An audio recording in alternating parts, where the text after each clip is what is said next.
realidad en tu vida. Y el gozo de mi vida, dice la canción, eres tú, Señor.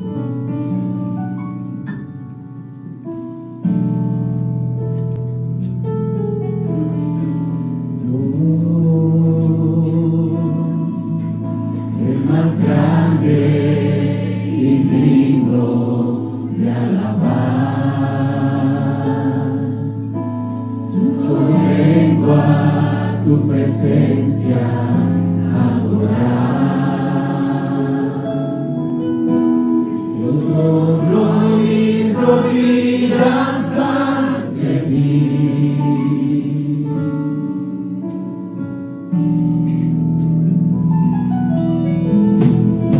Dios, el más grande y digno de alabar.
Paz, hermanos, qué bendición poder entrar a sus hogares nuevamente a través de este medio para que podamos meditar un momento en su bendita palabra. Hay un coro que dice: el gozo del Señor mi fortaleza es. El gozo del Señor mi fortaleza es, y su gozo sin medida Él me da. Y su gozo sin medida Él me da. Dice, si tienes ese gozo, puedes tú cantar. Si tienes ese gozo, puedes tú orar. Si tienes ese gozo, puedes tú glorificar. Si tienes ese gozo, puedes tú bendecir el nombre del Señor. Y luego dice, y su gozo sin medida, Él me da. Si tienes ese gozo, puedes estar tú ante la presencia de nuestro Dios, porque Él nos da su gozo sin medida. Vamos a orar para entrar a la meditación. Nuestro querido Padre, muchas gracias te damos. Glorificamos tu nombre porque eres bueno y porque eres grande. Te suplicamos que tú ayudes el instrumento esta noche, toca nuestra mente, nuestro corazón, que tú tomes el control de la predicación, Señor, sea para bendición tanto del predicador como del que escucha. Gracias te damos, bendito Padre, en Cristo Jesús. Amén. Amén. El tema para este domingo es: el gozo del Señor es nuestra fortaleza. El gozo del Señor es nuestra fortaleza. Vamos a unirnos al profeta y los invito a que me acompañen al profeta Nehemías, libro de Nehemías, capítulo 8, versículo 10, en su última parte. Dice así la letra del Señor: porque el gozo de Jehová es vuestra fuerza. Porque el gozo de Jehová es vuestra fuerza. El gozo del Señor es vuestra fortaleza, vuestra fuerza. La fortaleza del Señor viene a ser un lugar seguro, un refugio, una protección para todo aquel que se ampara bajo esa fortaleza. La fortaleza del Señor vence el temor que el diablo infunde. La fortaleza del Señor, la fuerza del Señor lo vence.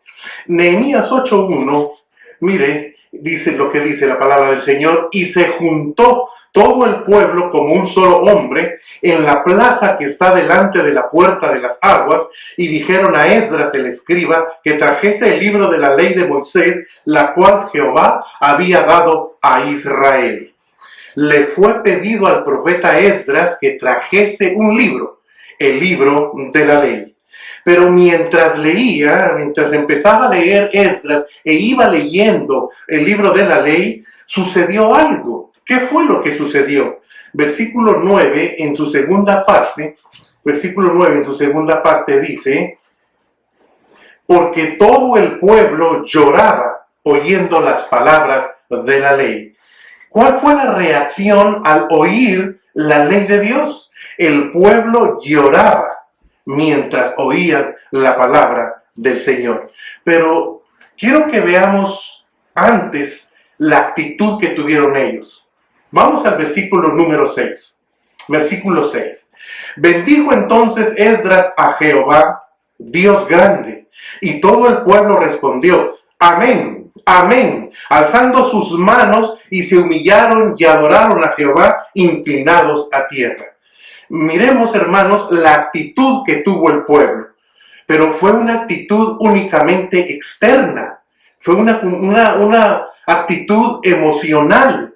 Al oír a Esdras, amén, amén, alzan sus manos y bendicen a Jehová, se inclinan a tierra, adoran, pero fue una actitud únicamente externa. ¿Qué fue entonces lo que tocó el corazón de este pueblo? ¿Qué fue lo que les llegó a lo más profundo de su corazón? Versículo 8. Y leían en el libro de la ley de Dios claramente, y ponían, dice, el sentido de modo que entendiesen la lectura. Aquí está el punto. Ponían el sentido de modo que pudiesen entender la lectura. Entonces la pregunta que surge es: ¿por qué lloraron? ¿Por qué lloraron? Porque la ley les mostró lo lejos que estaban de obedecer la ley de Dios. Al oír la ley, al oír poner el sentido, al oír claramente, fue tocado el corazón de cada uno de ellos y derramaron lágrimas, de darse cuenta lo lejos que estaban de obedecer la palabra de Dios. Es que la ley se encargó de mostrar lo externo, que a veces se suele ser. La ley se encargó de ser ese espejo para mostrar lo externo que a veces solemos ser. Sin embargo, Esdras el profeta les dijo que debían de estar llenos de gozo, ya que tenían la oportunidad de dos cosas: de escuchar y de comprender la palabra de Dios. Vamos al verso 7. Los levitas Jesúa, Bani, Serebías, Jamín, Acub, Sebatai, Jodías, Masías, Kelita, Azarías, Josabed, Hanán y Pelaía hacían entender al pueblo la ley, y el pueblo estaba atento en su lugar. Los levitas eran los encargados de explicar la ley de Dios. Por eso debían estar llenos de gozo, porque podían escuchar a alguien que les explicase la ley, y ellos ponían el sentido, ponían todo el entendimiento para comprender la ley de Dios. Pero también los animaron recordándoles que era un día santo a Jehová. Verso 9. Y Nehemías, el gobernador, y el sacerdote Esdras, escriba, y los levitas que hacían entender al pueblo, dijeron a todo el pueblo: día santo es a Jehová nuestro Dios, no os entristezcáis ni lloréis, porque todo el pueblo lloraba oyendo las palabras de la ley. No, les dijeron ellos, por favor, no estén tristes, no lloren más, porque es un día santo a Jehová, es el 1 de Tanín, era la fiesta de las trompetas, un tiempo de celebración, no de lamento. ¿Qué era lo que ellos tenían entonces que hacer? Versículo 10. Y luego les dijo: id, comed grosuras y bebed vino dulce, y enviad porciones a los que no tienen nada preparado, porque día santo es a Jehová nuestro Señor. No os entristezcáis, porque el gozo de Jehová es vuestra fuerza. ¿Qué era lo que tenían que hacer? ¿Qué era lo que tenía que hacer el pueblo? Tenían que comer, tenían que beber, pero tenían que compartir también. Y aquí podemos ver nosotros cómo el profeta Esdras conecta la celebración con el dar. Cuando celebramos y damos a otros, nos fortalecemos espiritualmente y nos llenamos de gozo. Sentimos una emoción, sentimos una paz en el corazón cuando compartimos de corazón. En la medida que el pueblo se regocija en Dios y se deleita en su presencia, Jehová demostraría su fortaleza, su fuerza para la ayuda y protección de su pueblo. El pueblo tenía que entender una cosa: que su refugio, su fuerza era el eterno, que su escudo, que es la fortaleza de ese pueblo del Señor, era Dios mismo. Qué bendición tener un Dios así, el cual usted y yo, hermana, hermano, también lo tenemos. Por eso los invito a que tomemos este espejo de Israel hoy para nosotros. Cuando el Señor quiere fortalecernos, Él utiliza el gozo para hacerlo. El gozo, mis hermanos, es una fuerza verdadera. Por ejemplo, así como el temor tiene que ceder a la fe, así el desaliento tiene que ceder al gozo. Cuando la persona se llena de temor, inmediatamente echa mano del escudo de la fe, automáticamente el temor se va. Lo mismo sucede con el desaliento. El desaliento inunda, llena nuestro corazón, entonces el gozo sube a flote. El gozo sube. Y es que, como parte del fruto del Espíritu Santo, el gozo ya está en cada uno de nosotros. Pero si deseamos aprovechar al máximo el poder de esa fuerza del gozo, es necesario que nosotros lo realicemos en 3 pasos. ¿Cuáles son esos 3 pasos? Cultivarlo, confesarlo y ponerlo en práctica. Nuevamente, ¿cuáles son? Cultivarlo, confesarlo y ponerlo en práctica. Veamos un poco al respecto. Cultivarlo. Los invito a que me acompañen a Filipenses capítulo 4, versículo 4. Filipenses 4, 4. Dice así la palabra del Señor. Regocijaos en el Señor siempre. Otra vez digo, regocijaos. El apóstol Pablo nos está hablando en tiempo presente que usted y yo debemos mantener un gozo siempre en el Señor. Y es que el gozo del cristiano, el gozo del creyente, se basa en su relación con Dios. Sigamos el ejemplo del apóstol Pablo, cómo llegó a cultivar su gozo. Vamos a ver cómo es que él llegó a cultivar su gozo. Primero, Pablo no se inquieta. Vamos a leer el versículo 6. Dice Filipenses 4:6. Por nada estéis afanosos, sino sean conocidas vuestras peticiones delante de Dios en toda oración y ruego con acción de gracias. Pablo no se inquieta porque sabe que Dios provee, pero nos dice, por nada estéis afanosos. Y nada es nada, sea lo que sea. No nos debe afanar, no nos debe inquietar. Así como el apóstol Pablo no se inquietaba. Él sabía que al Dios en que él creía, Dios es un Dios proveedor. Segundo, Pablo está en paz. Versículo 7. Y la paz de Dios, que sobrepasa todo entendimiento, guardará vuestros corazones y vuestros pensamientos en Cristo Jesús. Pablo está en paz porque él fija su mirada en Cristo Jesús. Él tiene puesta su mirada en el autor y consumador de su fe, que es Cristo Jesús.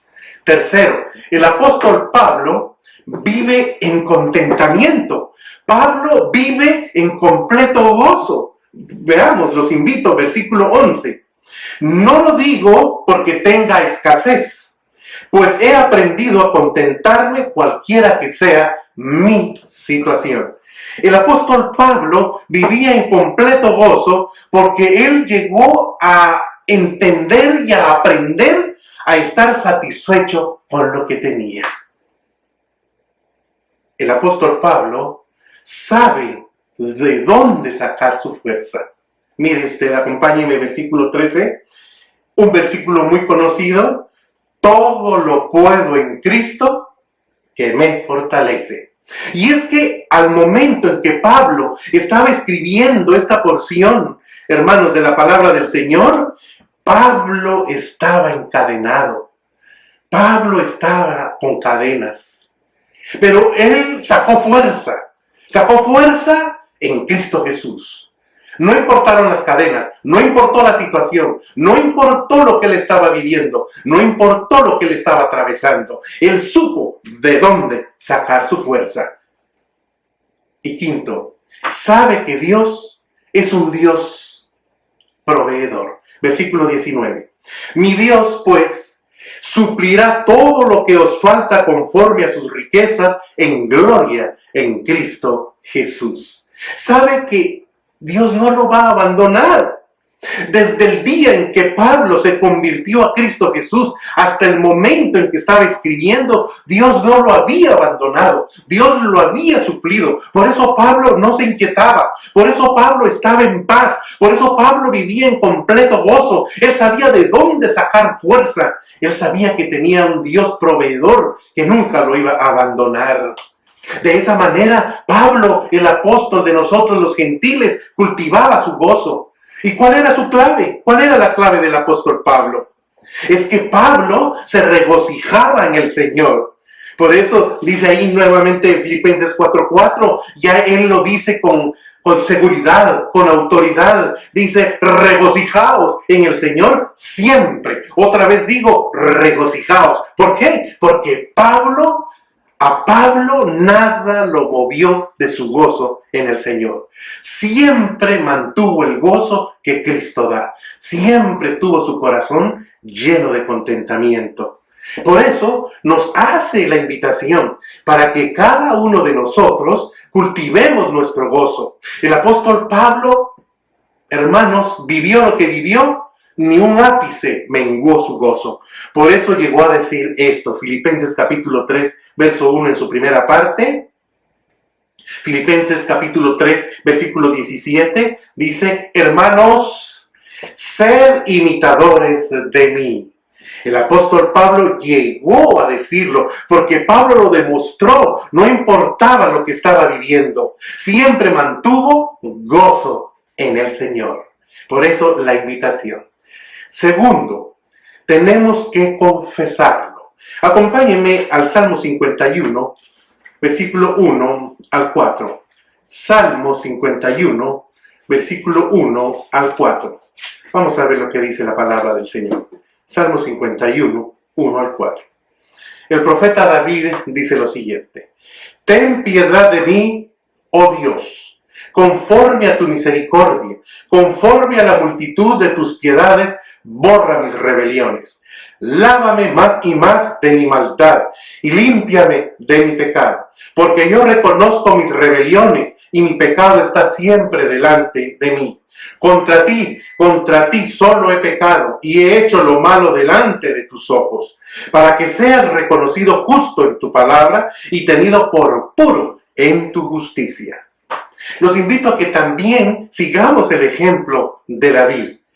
¿Cómo confesó su gozo? ¿Cómo es que David llegó a confesar su gozo?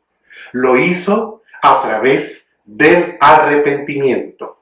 Cuando reflexionamos y llegamos al núcleo de la acción, nos damos cuenta de que el arrepentimiento se convierte en una fuente de sumo gozo, porque nos cambia la ruta, nos hace redireccionar nuestra forma de vivir, nuestra forma de sentir, nuestra forma de pensar y nuestra forma de actuar. Cuando asimilamos esta realidad contenida en la palabra de Dios, el arrepentimiento produce gozo en el corazón. David deseaba volver a sentir el gozo que produce sentirse salvo. El pecado entristece, el pecado aparta, el pecado humilla. Pero David, en su corazón, en su arrepentimiento, él deseaba volver a sentir el gozo de sentirse salvo. Mire, leámoslo en el versículo 12. Dice: vuélveme o devuélveme el gozo de tu salvación. David deseaba nuevamente sentirse gozoso, sentir ese gozo que produce el tener a Dios en el corazón, el sentir la salvación de Dios en su vida. Y es que el arrepentimiento sincero produce gozo inefable, al punto que lo confesamos, lo compartimos con los demás, porque nuestro corazón está lleno de gozo, de saber de que somos salvos, de saber que Dios habita nuevamente en nuestro corazón a través de su bendito Espíritu. David volvió a sentir el gozo de la salvación. Mire, versículo 13. Entonces dice: enseñaré a los transgresores tus caminos y a los pecadores se convertirán a ti. Oh, ¿qué dijo David? Enseñaré, confesaré a los transgresores, llamándolos ¿a qué? A la salvación.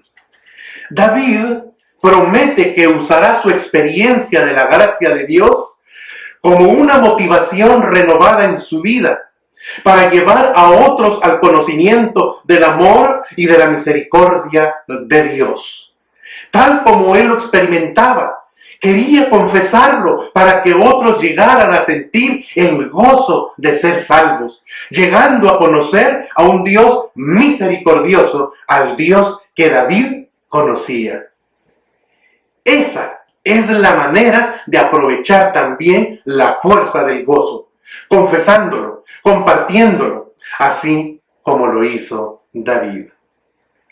Tercero, ponerlo en práctica. Nuestra vida debe reflejar el amor de Dios por el ser humano. Y cuando el Señor nos permita volvernos a reunir en el santuario, solo el Eterno sabe en qué momento será.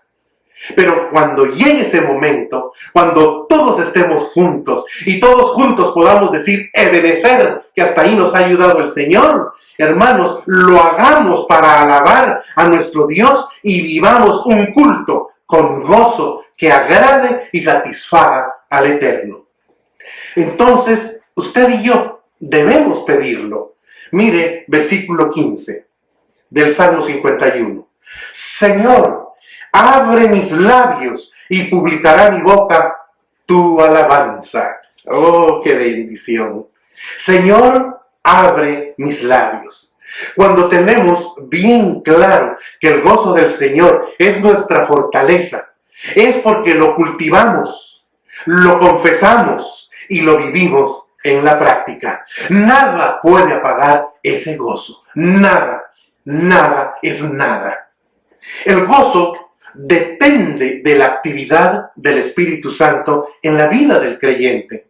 De esta manera, aunque las circunstancias estén en contra, no influyen en la voluntad de los hijos de Dios, porque se tiene una relación profunda con Dios, bien cimentada, como la tuvieron Pablo y David. Y además de ellos dos, nuestro Señor Jesucristo también habló del gozo. Cristo desea que nosotros también estemos gozosos. Acompáñame a Juan capítulo 17 y versículo 13. Juan capítulo 17 y versículo 13. Miren lo que nos dice. Pero ahora, dice el Señor, voy a ti y hablo esto en el mundo para que tengan mi gozo cumplido en sí mismos. Para que tengan mi gozo cumplido en sí mismos. Jesús oró en voz alta para que sus palabras consolaran a los apóstoles cuando recordaran que Jesús los había entregado al cuidado de su Padre.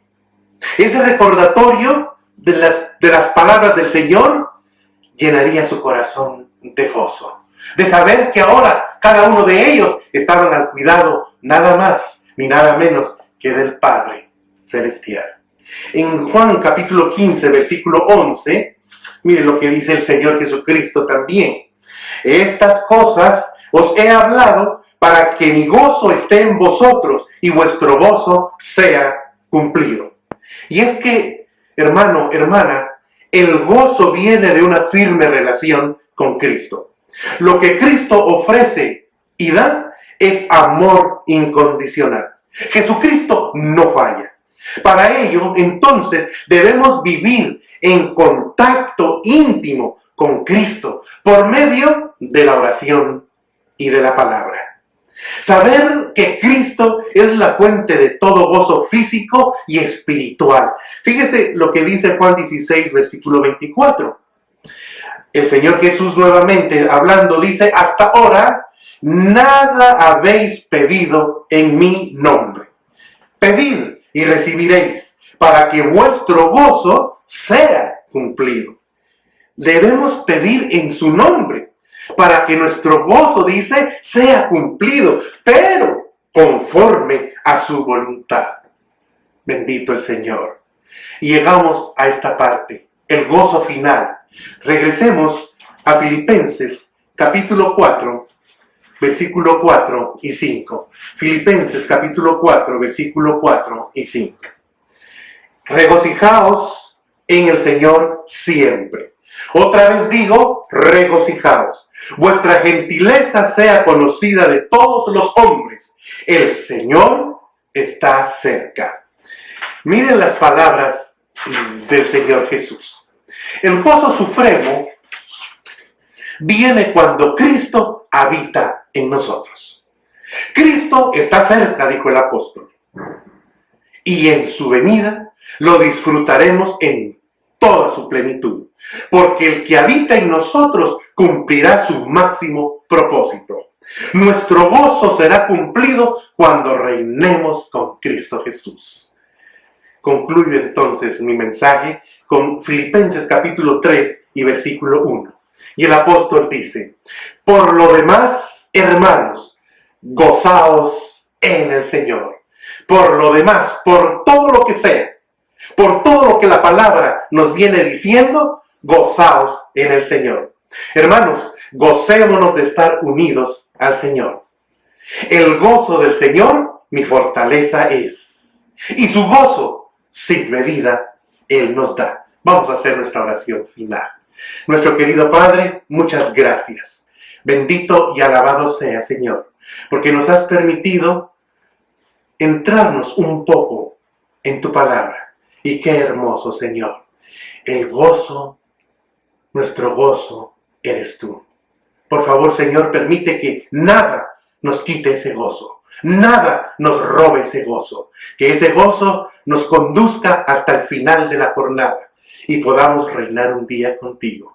Gracias te damos. Alabamos y glorificamos tu nombre en Cristo Jesús. Amén. Amén. Pasa a vosotros.